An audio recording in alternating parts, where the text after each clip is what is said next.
Welcome to the Whiskey Chasers, where we talk about our passion for whiskey and its history, either amongst ourselves or while interviewing distilleries, all while enjoying a glass. I'm Steve. I'm Nick. And I'm Chris. Please enjoy responsibly while enjoying this week's episode of the Whiskey Chasers. Tippity tap. I don't think more's coming out of that. Yeah. Muckety muck. All right, yeah. For those just listening, we finished off a bottle of Muckety Muck. Brand new open. No, it wasn't just open today. No, this is actually, was it Christmas or was it Thanksgiving? Christmas. So we had Christmas here. I don't know. We typically do. You typically do, This was 2 Christmases ago. Yeah, this is a last while ago. Christmas was at Bob and Rose. And Mary was actually the one that helped start the tradition of us opening something new for Christmas because she was like, go find something, like get out of the house.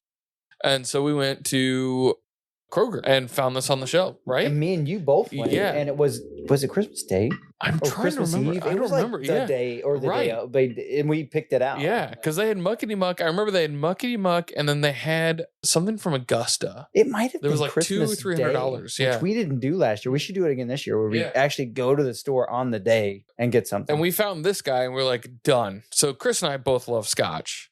This is Muckety Muck, Orphan Barrel, single grain Scotch that's 24 years old from a distillery that is no longer around. It's the Orphan Barrel. Yes. They released a 25 and 26 after this, but this is their first one they ever The released. Orphan Barrel stuff is they find things that are no longer made. They're kind of orphans in lack of a better term. And then they bottle it and send it out, and whatever's left is what's left. And when it's gone, It's gone. it's gone. Yep. And this is from Port Dundas Distillery, which is a Scotch distillery that lasted 100 years from 1810 to 2010. I don't know why the pig. It's got a pig on the front with a top hat and cane and I mean, like the a pig sash. is in the Muckety Muck. Yeah, he's in the okay. in the muck. You know what? Never Yeah, actually Muckety thought about Muck. I thought there was a story behind that at one point. I can't think of now what it was, but it's very Scottish. He's got the Scottish kilt kind of scarf thing going on, and we're gonna smoke with it. We are. That's a great idea. We're gonna do it. We're gonna drink and smoke. Why not? Like, because one goes with the other. Right. And what we're gonna smoke is something that I think some of the people in the club picked up recently. Something I've had before, but I haven't had it in a long time. This is an old tin of it. Eastfarthing. So I don't know if you guys have opened those yet, but I think you bought some, didn't you? I don't think I bought Eastfarthing. That's one of the Sutliff ones. I did not buy Eastfarthing. I bought a couple other ones, but I think Herm he might have bought Yep. some. Because I was recommending it. Eastfarthing, named after, obviously, Lord of the Rings. If you didn't know that, now you do. Pretty cool. Sorry, every time you say East Farling, all I can think of is Chris Farley. And That's Farley. that is the complete Farley. opposite of Lord of the Rings. You know what though? I really wish Chris Farley was still around to do a Beverly Hills Cop version of like a Lord of the Rings sort of deal, or like Wagons East, Wagons East, Wagons West. That's what it Wagons was. West, Yeah. and do like a parody of Lord of the Rings with Chris Farley would be pretty amazing. I would love to do So it's an impression of Chris if you're Farley. into Lord of the Rings, like I am, or Tolkien, like I am, this is cool because the name. But also, it's its own thing. I've tried other things similar to this, but nothing like this. I've always said this is one of the best things Sutliff puts out. They're not a company anymore, so get it while you can, kind of a thing. But it's matured red Virginia, stoved burley, which are you already like, wow, of course Chris likes this. You know what I mean? Burley in Virginia? Oh, how about that? But then it's got aged Latakia. It says with a hint of sweetness, but the hint is kind of caramel and vanilla. Okay. Interesting, right? So it's a light aromatic with some quality leaf. So should be pretty enjoyable.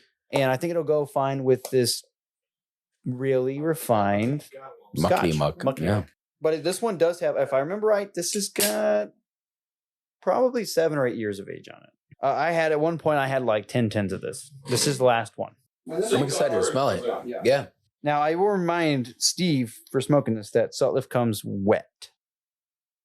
But it is, and they are aromatic. When they say they add a touch of sweetness, it's like It's like 110%. This, ironically, so I don't know if we've talked about the Orphan Barrel series or not on the podcast. I don't think we ever have. Yeah. What do you know about it? This was, so one thing about the Orphan Barrel series, after I smell this. I smell that after you I can tell you that based on the research I've done, that there's some controversy around this brand. There's a lot of controversy. No, the Orphan Barrel. Orphan Barrel, Yeah. the brand Orphan Barrel. So if I remember right, Muckety Muck was, so Orphan Barrel is owned by Diageo, and it's an American thing. It did not stretch past American whiskey until this bottle. I believe this was the first Scotch series that they ever did. Yep. And they have a couple more now, but this is the first one. Which is also interesting when you think about who Diageo owns, because Johnny Walker's owned by Diageo. Johnny Walker has done several Johnny Walker Blues, like limited edition ones that are Dundas? Dundas, yep. They've done several that include Scotch barrels from that distillery. So it's Johnny Walker Blue Ghost is what it's called. And they're ghosted distilleries, essentially. So Did ones we that are try like that one time? No, I could have got my hands on it for $500. I didn't want to spend $500. How we tried that one? I don't blame you. I don't want to That's spend a lot of $500. money. That was a lot of money, but I'll probably never see that But bottle again. We saw it. Yes. Yeah. That was it. Like That was in. it was in Kentucky, and it was like a random. No, so that one was the one that we saw was in Florida. That was on 38. Oh, that's right. Yeah, that's right, that was that's on. right. Yeah. So this is their first Scotch series that they did. Orphan Barrel. So the controversy I think you're talking about, Steve, and I have my same issues with it and qualms with it. When they first started, they legit did Orphan Barrels. They legit went in and found distilleries that were no longer around making stuff, and they bought up the barrels, and that's what they put in. Like Rhetoric was all Orphan. Then they realized, oh shit, we're going to run out of distilleries. At some point, we can't really prolong this. Right. Orphan. There's only so much orphan barrels out there. So after they came out with the Scotch one is the timeline I can remember seeing bottles come out that weren't truly orphan barrels. They changed it. Well, they changed it from the Orphan Barrel series was no longer about orphan barrels. It was about the unique, about the forgotten. It was about the unnoticed, or unused, because even Cascade Hollow did. The one I really like it, but that technically is not an orphan barrel. They just had a few barrels they hadn't used, didn't know what to do with. Snake tongue or whatever it was, or copper tongue. And technically it's an orphan barrel, but it technically not in the sense that it used to be like this is never being made up again. And they did something Red Scarlet or something that was Indiana rye from a company in Indiana that had been sitting there for 15 years. And Chris and I saw that and went, no. So MGP, please name another Indiana distillery that's been closed down and just had a barrel sitting there for 15 years.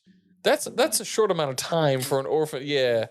Right. So that's when I went. Fine, but like you can't call it an orphan barrel. It's not an orphan barrel. You can't really call it orphan barrel at that point. It's like saying Walmart, limited Walmart, you know what I mean? Whatever. So when you say Rhetoric was where did they come from? Rhetoric? Yeah. Do you remember? Do you know? Don't remember. We did at one point. There was a lot of the controversy is actually from the beginning. So from when they started, and it was probably with that bottle. So they are located somewhere that they at bought. Stitzel Weller is where they're located. They're located in Stitzel. And I wanted to say it was branding and their look made it seem as if it was from Stitzel Weller. When it was not. Right. No, they were buying from all over. It never was. But the way that they showed it made everyone feel like this was a Weller that was Blade Weller. and Bow did something very similar. And they always said we were mixing a little bit of what's left of Stitzel Weller into something new. And they were, but that very quickly ran out.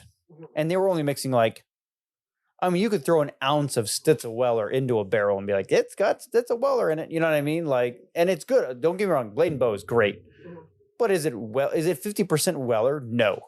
Now it's nothing Weller because they don't have anything left. Yeah. There's only so much of that stuff around. I feel like in the whiskey community, it's always better to just be honest. Yeah. It is. People want transparency. Right, and we're going to 100%. be researching. We're going to be looking. exactly. So- Yep. And Diageo is very shady in that. Yeah. That has been my biggest beef with Diageo. Now, I do like their scotch. So they own Johnny Walker. They own Lagavulin. They own like But really they've always relied more on the marketing. side. yes. And but for those, it's really hard to hide what's going on in Scotland because Scotland doesn't really care if it's blended as long as you say it's a blended scotch. Like they're not going to be that big of a deal. Where it came from, they just want something that's good and they can put out quality there. Here in America, we want transparency. We want you to tell us where this came from. Because if you're claiming this is an 100%. orphan barrel, if you're claiming this is no longer around, I want to know where from. Like I'm just curious. Like where did this come from? If you're saying this is done, I want to know why. I want to know where from. I don't want you to say this is rare, therefore it's an orphan barrel. This is going to sound mean. Orphans aren't rare. I mean, yeah, it's Jeez, true. tell that to Oliver Twist. No, seriously. Please, sir, may I have some more? More scotch. So if you have a story of an orphan doing something rare or being a rare person, and in that sense, that for me makes sense. Like but if David Copperfield. but if you just say that, like, oh, being an orphan is rare, I don't mean to be mean, but just not because it's the really. last barrel doesn't mean it's good. Right. It's just, you know. Yeah. Well, so here's a question. What's the price point? Sorry. Did I jump? There jumped lies the gun. rub, as Shakespeare would say, as old Billy Shakespeare would say. So There lies orphan- the rub. I So like orphan Bill. barrels, I He's a haven't good seen guy. an orphan barrel under $100. Oh, you see more around the $200 range. Yes. They are pricey bottles. When we bought this bottle, it was I think it was 2. It was, and that's MSRP because Yeah. it's Ohio. Yep. It was behind the counter and then behind the counter. Yeah. So Orphan barrels are an expensive brand. Unless you can get Rhetoric 24 for $120 and you don't do it because the guy says it's like sucking on wood and you believe him. Who did that? That sounds Who so did weird. that? What a loser. What an idiot. What an idiot. Ma, the meatloaf. Idiot. Meatloaf. I never know what she's doing. What is she doing back there? I never know what she's doing back there. Call back to You don't Wedding even know I Crashers. was about ready to nunchuck you. What an idiot. Funerals, man. You know, I'm just cleaning up. You can tell we're all men in our 30s. Life's natural aphrodisiac. Death. Nothing turns people on more than death. Or muckety muck. Oh, Muckety That's Muck. terrible. Yes. So yeah, lots of questions on their legitimacy and what is actually in these bottles. At the beginning, there was like no information, and which is why people just guessed, and they guessed wrong, and then they felt bad about it. Now they do give you at least something. How much truth is in it is still to be debated. It was kind of ignorance is bliss, and then now like it's just not. Yeah, the bliss is gone. The bliss is gone. Just ignorance. People noticed. Yeah. But this bottle we know is Scotch, and it's from Port Dundas, which was once the largest distillery in Scotland in the late 1800s. You know what's interesting? Anytime we talk about Scotch, it's always like this was the best, or this was the largest, or this was the oldest. It's never like this is mediocre. You ever Really notice crappy that? stuff. I didn't say it was good. I Yeah. said it's the oldest. Yeah, it's just crazy. It's always the Or the somethingest. largest, yeah. You know, it's always the something est when it comes to Scotch. For an, Not the for an area that trashiest. makes a lot like all the Scotch in the world, right? Like it's interesting. Yeah. Well, and part of the reason though is because they mass produce and then they sell and blend and mix and match. So like they became the biggest because they bought the next 2 biggest, and then now they're the biggest. So yeah, they bought Dundashill, which I thought was interesting. This is Port Dundas, and they bought Dundashill. Which Well, was they were on the court, the they were on fact the that they hill, were both huge is kind of crazy. Exactly, Yeah. right. They're next to each other. But that company joined in 1902, and they were the largest pot still distillery in Scotland. Pot still in Yeah, Scotland. In Scotland. Who would have thought? I know, right? Tell those Irish people to go across the river. I didn't even think that was a thing. No, I didn't either. That's more of an Irish thing. It Yeah. is, yeah. A couple years ago, maybe we talked about the lowland people. So Port Dundas was lowland, and then we had hill country, so Dundas Hill. Yeah. So is the pot still like the The hill country folk? Would it be the country folk? It's like the moonshiners in America. Yeah, maybe. It'd be like the like regular people partnering with like the hill folk. That white lightning. Give me some of that white lightning. And to have more biggest added to it, to have our biggest. You know what's terrifying to me? The idea of a moonshine / hill person version of a Scottish person. That is terrifying. Well, that's just a Viking. Good lord. Like Scottish people in general, okay, but like then you want to talk about if a Scottish person thinks this guy's kind of out there, like I don't know if I can, you know what I mean? Like that's something hard to deal with. That's where the name of like Glenn the Destroyer. Yeah. Like that's the hill, the Scottish hill. It's your Highlander. Yeah, it's the Highlander. It's William Wallace being like, yeah, okay, this guy's nuts. They had the biggest chimney in the world at one point.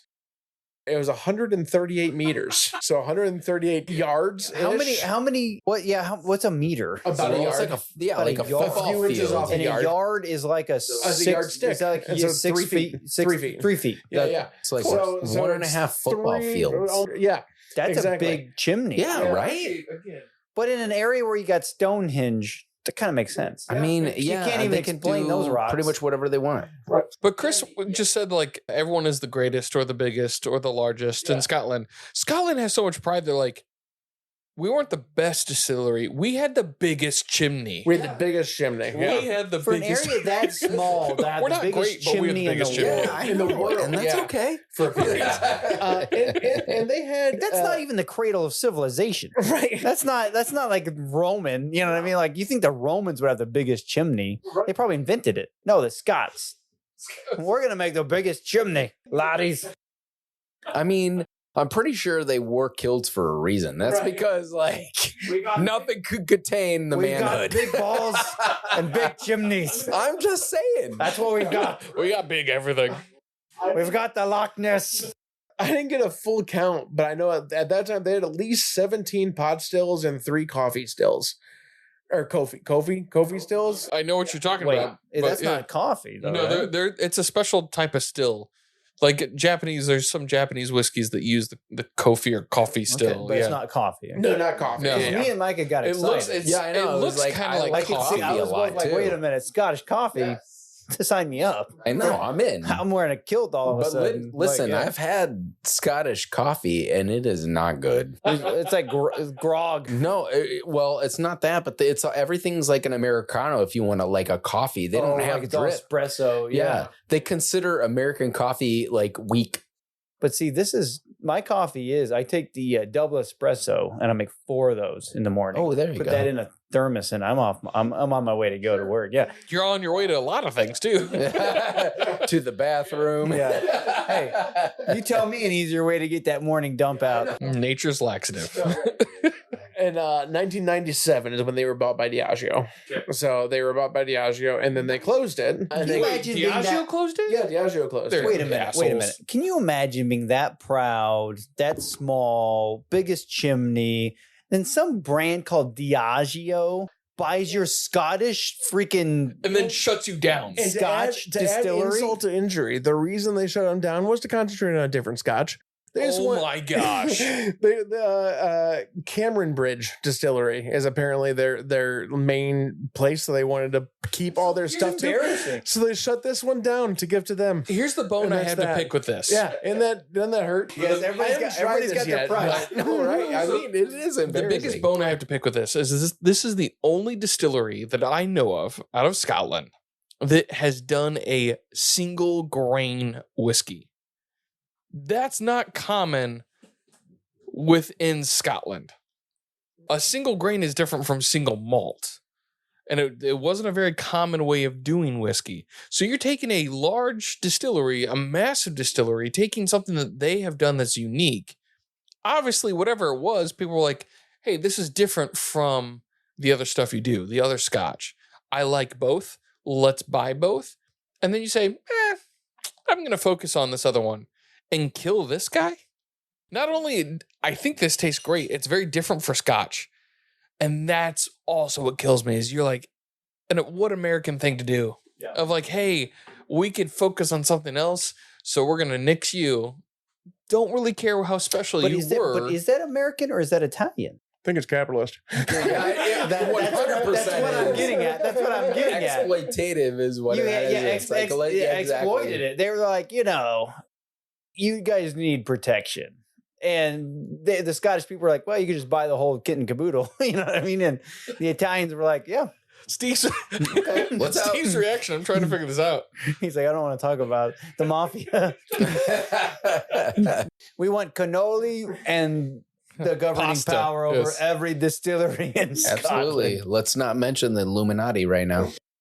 Illuma what? We're not going to light up anything. Steve's got his Mason tattoo. He's hiding it. It's like Steve almost like shot that out of his nose right now. Took his ring off. Yeah. Don't talk about that.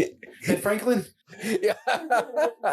They're on to us. I know. They're on to us. Okay. Podcast over. We've been shut down. Immediately. He's going to hop on a horse after this. The British are coming. Steve, we're here for the ring. Shit, they found me. But I'm curious about Steve's thoughts because his face was interesting. But it bugs me that Diageo does this. No, so they buy out a really good distillery, something that's good, shuts it down. Then years later, start up the Orphan Barrel series that's not really transparent.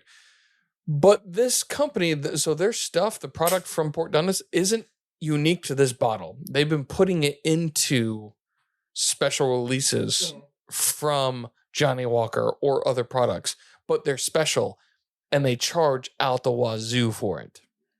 Yeah. That is what frustrates me. Of 100%. You shut something down that was good. This and is Orphan because of you. Yeah, and you were hold the on to abandoned it. father. Exactly. Like you're the one that walked away. And You now went you out for want milk, all and of this the is where we're at. rewards? Like, You abandoned them. They did good, and now they're like the famous kid that you're like, actually, I'm your dad. It's like the water boy when he comes back and he's like, yeah, I'm your daddy. You know what I mean? You remember that? Bobby Boucher. He's like, I'm your daddy. I could be like Tiger Woods and his daddy. Remember that movie? It's exactly what it is. and that, children, is why you don't do crack. Yeah, that's right. Be just like Bob, like Tiger Woods and his daddy. So did anybody answer the question as to the price point Yeah, on it's this? about 200. It's expensive. Yeah. It's expansive. Did you guys split this cost? No, it was a gift. No, It was a special event. It was a special. I can't remember what happened with that. It was just a Did special. Mary pay for it? Yeah, it was a special. That was the start of I it. can't remember. Yeah, I think that might have been her first year of doing a special bottle for me for Christmas, and that's what this was. Yeah. And it's mostly me. Yeah. Let's be honest. But What do you mean? Mary, his wife. Oh, It's easier for me to get it. It's even easier for me to get it than Nick. And I mean, and Nick gets a lot of things. Yeah. But I'm the favorite. Wait, what? Yes. Of who? Of the family. Yeah. Okay. I mean, so if Mary's Nick wants a mom bottle, bought this for you? if Nick wants a bottle, Mary would be like, okay, Oh, okay. I gotcha. Because, Okay, now I like, you're get my it. Yeah, husband and I love you, right? But if I want a bottle, she'd be like, okay, am I wrong or No, am I you're right? not. It's kind of ironic. Yes. Because Mary is the female version of myself. Yes, 1,000%. And if I want a bottle, she'd be like, oh, yeah, that's like me wanting a bottle. Yeah, you can have it. Yeah. He doesn't ask for much. I'm spoiled. I'm very spoiled. I'm even more spoiled than Nick is. Being spoiled is not a bad thing. It's not a bad thing. And if you use it to your advantage, it's capitalism. That's right. There you go. Yeah. We've Just come use it. I'm just being full Diageo. circle. I'm just Diageo with this. Yes. So I remember Bob trying this. Both Chris and I tried it, and we went, "Wow, this is pretty good." And I remember Bob trying and going, "Yeah, it's all right." Well, he added ice to it. Yeah, he was like, And "Yeah, it's all right." Maybe soda. Ice Yeah. is okay. Soda, no. I want to say there was soda, right? Yes. I like There's Almost always not. some kind No. of club Almost soda. 100%. Not for sure. this. That doesn't. It make opens sense, it up but- in his mind, I guess. But I saw Steve's reaction and thought of that. Was your reaction a good reaction? A what is It happening was a reaction? good but surprised because I felt like it was maybe a little bit above its proof. I was looking at the proof of it because I was like, oh, that kind of hit a little bit, a lot for a Scotch. It is 90 proof, so it is a little bit hotter than a Scotch normally is. Especially at that age, right? Yeah. But it was just kind of a blast of flavor. And so I was just trying to kind of look at it and figure it out. A blast of flavors. A blast of flavor. It is good. I don't know that it's 200 good. We But it said the is- same thing. But it is good. Yeah, I agreed. think the justification for me at that time was this is the only one that they're doing for Muckety Muck. At $200, 24 years, the only one they're ever going to release. That, to me, fine.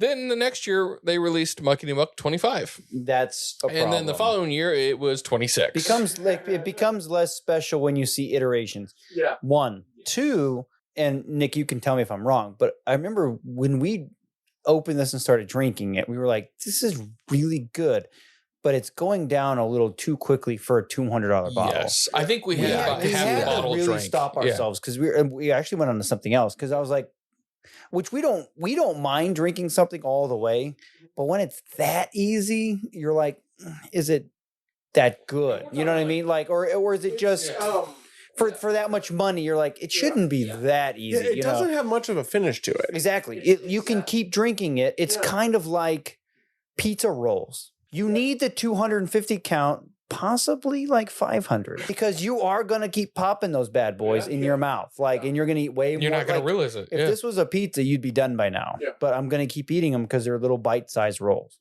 Becomes a problem very quickly. I'm going to say a flavor that I'm tasting that I don't think you're tasting because you don't like it.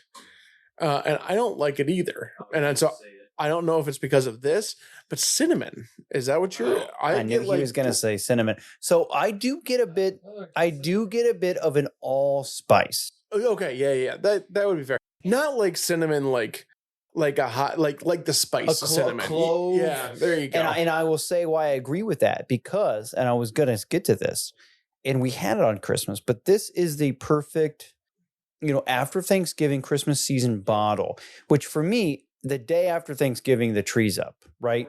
I'm in the Christmas spirit day after Thanksgiving. For me, that's what it is. And then when Christmas, like December 26th, tree's done, I'm done.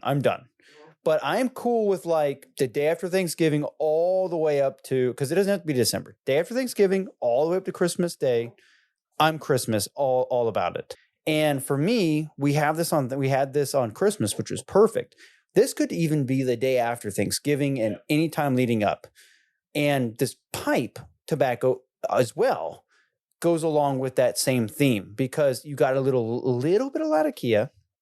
You got some of the American Burleys and the Virginias. But that caramel vanilla for me is and with this, I don't think the pipe tobacco has, I think it misses that spice. Maybe the Perique would add that spice. It doesn't have it.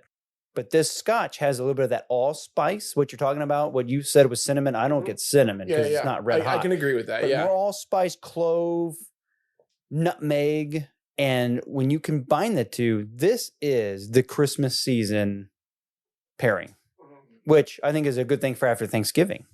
This is the after Thanksgiving pairing. And all the way up, this can go all the way up until Christmas, I think, in my opinion. After that, we got to look at other options. But for a Scotch, it's got some of that, I hate to say rye aspects, but it's got some of those baking spices going on, Yep, right? it's got that those baking spices, but it's also like a fruity baking. Like I get more of like a sweet fruity. It's sweet. It's sweeter spices. Dude, I'm telling you, it's the pies and the cakes and the cookies. This is Christmas all day. Yeah. This is Santa Claus is maybe packed on a few extra pounds, right? And then after Christmas, he's going to have to go on a diet. This is it, man. This is the nutmeg and the eggnog. And I think it goes super well with caramel. The caramel, sugar, cookie kind of thing. It's good. But you don't get that typically with a Scotch. Agreed. Yeah. You don't get the baking spices this would not kind of be thing. a Scotch I would have before Thanksgiving. It's just not. I don't think this is a good Scotch for any other time but that Christmas season. Coffee stills. Are those more column stills? Yeah, I pot believe so. stills, They're yeah. like a column type. So single malt is actually made the differentiate between the two because barley is still a grain, right? So single malts are made in pot stills. Right, Single right. grain can be made in column stills. So this is one that was made in a column still versus The a pot still. Interesting. So wait, that means all scotches or most scotches are pot still. I was just about to say that that means more Scotches are made in a pot still, which makes sense because pot stills are old world distilling, right? I mean, column stills are like 21st century type stuff. You know what I mean? Like it's new age compared to like pot stills. And even moonshine is pot still. You know what I mean? Basically, like, so it kind of makes sense that that would be the new age version. And then this was column still, you said? This would have been column because it's single grain. Yeah. So again, like not as orphan, not as old, not as The orphan idea is it's no longer around, but we've had several different scotches. Yeah. We've had blended to single malt. This is single grain. This is. You think that's what's imparting that spice? I think this is imparting the fruity spice that you're not getting with the other ones. Is because I mean, Port Dundas. Thinking of where Diageo has most of their stuff, I'm guessing still around Highland is my guess for Port Dundas. So Highland isn't going to be as light as what this is. Like this is almost like a space side. I think it was a space side. Now Port that Dundas? I'm thinking about it, I think it was a space side. But it's spicy for a space side. It's not as friendly. It's not as friendly. And you know what? Actually, that's a good question for Micah because this is not as friendly of a Scotch, even though it's refined. But it's not as friendly. What do you think? Being still kind of like not a huge Scotch-esque kind of guy. Yeah. So I was actually surprised to hear the price point on this. And the reason why is because I actually enjoyed the, Isle of Skye, which I know is comparable, but at the same time, it also has way more flavor to me, not being a Scotch person. Right. And also, I enjoyed the Glenallachie more than this particular one.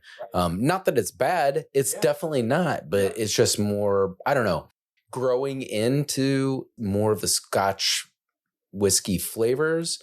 Like I would prefer the other ones over this one personally. Yeah, no, I get that totally because those were more like Scotch plus. This is more like what Scotch is with a bit of a twist because it does have a bit of a rye twist. But if you're already not a Scotch guy, you're adding an element that kind of is more along those lines. You know what I mean? Yep. It doesn't have any of the friendly plus extra stuff. It also makes me grateful that I have yet to ever pull the trigger on that Johnny Walker Blue Ghost that has the Port Dundas in it because this is good. Yeah. This was even better, even greater when I thought this was the one and only. They were done. That for me was worth the price tag. Now that there's more and more and more, I'm like, you can't get over mentally the idea of the last episode, me and Steve tried that Stonehenge Flake. If I told you that was available, that would be such a good pipe tobacco. Now that I told you it's not, it's even better in our mind, right? Because you cannot get it. So you can't discount that kind of a thing. But I think going to what Micah's saying, the way to describe it is for a non-Scotch guy, the price of this is too much. For a Scotch person, the price is understandable because you like those Scotch flavors, period, the end, right? And then you appreciate the other things about it. But if you're like into Scotch and you want to get Scotch, but you need different things to kind of make it alluring, then you try something like this, which is kind of basic Scotch, maybe with a little bit of a twist, but more basic Scotch. You see the price on it, you're like, well, why would I pay that when I can pay less or the same for something with these flavors? And I think that's something interesting to think about because there are very Scotch forward-minded people that would see this and say it's worth the price. But then there's people that are into Scotch or starting to get into Scotch, like Micah, that would try more of traditional, air quotes, traditional Scotch like this one and be like, why is that so expensive? So I look at that and I go, I would agree. That was my fear with the 25-year of like, oh, it's so old, but the price tag is also high. So like, why does that make sense? And does it make sense? I get that aspect and I get that thought process. I also just think of my frustration that you hinted on, Steve, about people having an issue with the Orphan Barrel name. With the idea being, we talked about unicorn bottles. This would fit the popular belief that it's a unicorn bottle because it says Orphan Barrel. It's harder to get. It comes out once a year. They're never the same. I'm going to pay X amount of price. It's going to be higher than everyone else, but I know I have it. Someone else is not going to be able to get it. At the same time, this is not a unicorn bottle. It's lies because when we bought this, we were very excited for that idea. Then it wasn't. Yes. They saw a gold mine I mean, and said, it's like if you're Lady Justice, if you're blind, like, would that be appreciative? Yeah, you would appreciate it. But knowing what you know after the fact, like this wasn't what it's, all of a sudden you don't appreciate it. You know what I mean? It would be like seeing the Declaration of Independence and then being like, wow. But then somebody being like, well, that is a replica. The other one's put away. You're like, was it that cool? Nah, it wasn't. It wasn't that cool. It Not wasn't so that cool cool anymore. right? Yeah, Wasn't that it's cool? a picture of All it of a now. sudden, it wasn't that cool. Yeah. But if you didn't know, ignorance is bliss, right? You're Well, like, that was the coolest thing ever. It's the same idea of like a small business putting up the first dollar they ever made and mounting it and be like, whoa, that's the first dollar you But ever was it? got. And But they're like, was it? well, no, it's $1. It just resembles It's that. representing. Right. Yeah, it's our first representing dollar. that. We thought about that on our 10th year anniversary and decided to put that You're up like, there. oh, Took it out of my wallet and put it in the wall. Tony Pack goes, is that the first bun you ever sold? Yeah, it It is. sure Yeah. was. Yeah. You ever seen the buns that Tony Pack goes? Yeah. You're like, oh, that's some of the Those ones. buns Yeah, are yeah. pretty cool. They're old. Yeah, they're probably not even. I saw another store have the first two of the exact same one.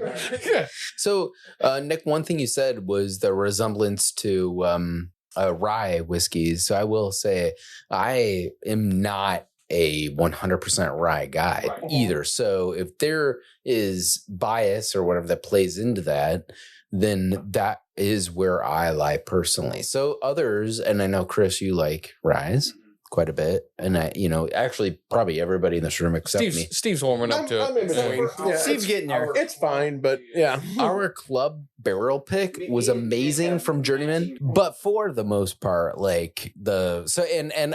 so my entrance into Rise, as an example, was Sazerac. I can't stand the stuff. Yeah. Well, I just Sazerac rye, which is barely a rye.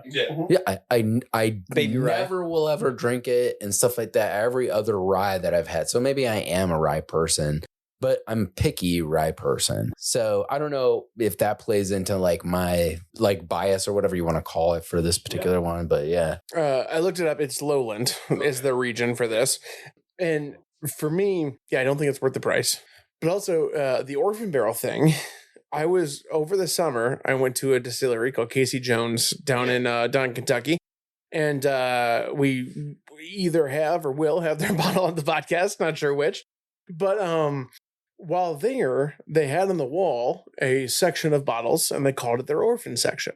And it was bottles from barrels that were no more. So the barrels are finished So a off. true orphan. They blended, did whatever, sold them, whatever. These are the only ones that are left.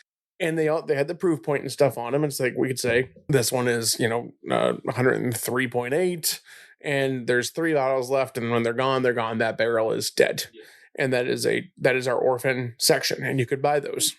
Well, that was really cool. I had never really seen that before, but to me, that would be like the true interpretation of what an orphan barrel is. This is the end. I've been meaning to bring this up, and it's something we'll have to talk about when we do that Casey Jones. Yeah. Do you know there's a Casey Jones pipe tobacco? Oh, really? We'll have Do to you pair have that, it? I do not, but Is that it is something still that for maybe sale? yes, Okay. that is something that we can debut when we debut Casey Jones. Just a little. That's interesting. Something And I for wonder the if it's listener based on the to same look guy or forward to. not. We'll have to Yes. figure it out. So Things to think about. yeah, things to think about. I will say there have been 2 bottles that we've killed on this podcast. 2 very minute expense in my mind, but expensive for they've been around for a while. I'm not disappointed that this bottle was killed with you guys, because you bring up an interesting perspective that Chris and I at the time didn't have. I don't think we saw this with what's the best way to, I don't want to say beer goggle eyes, No, but it was kids opening up presents Christmas Day, which is Right. literally what we did with this. Right. We opened it up like 6 a.m. while people are opening presents, and we started. Which, if anybody's ever not heard this yet, because we've talked about We it. do this quite That's often. what we do. Yes. Christmas Day, the kids are opening presents, and we're there. We open up. Me and Nick open up a bottle, and we start drinking it. It doesn't matter if it's 5 a.m, 6 a.m. That's what we do on Christmas, and we drink it until we either we're done with it or it's empty, or we're done with it. Sometimes we're done with it, but sometimes we empty it. And sometimes, though, I mean, those bottles have special memories to that. Meaning, yeah. We And don't this just is one pick of those, a random one. Yeah. I keep on the top shelf of oh, this means so much.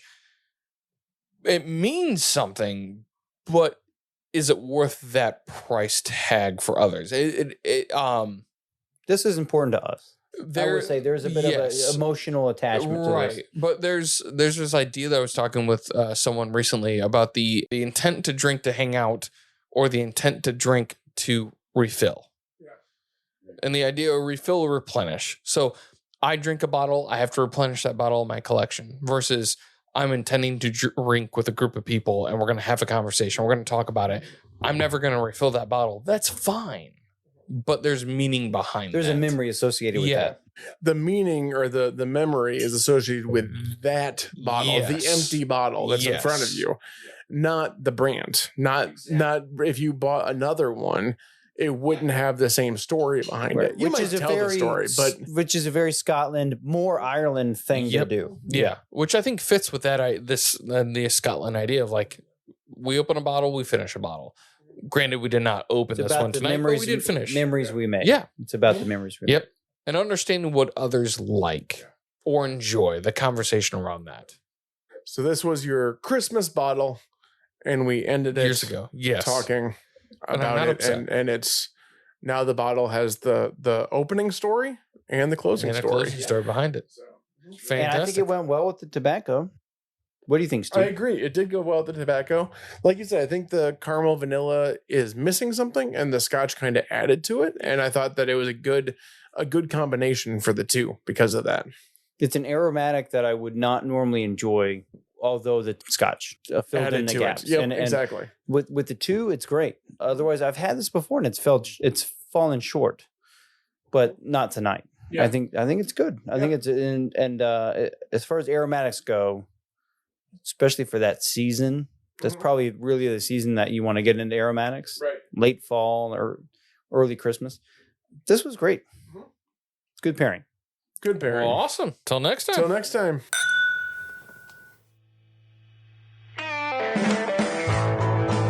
Thank you for listening to the podcast. If you want more great content and other perks, be sure to support the show by clicking the link in the show notes.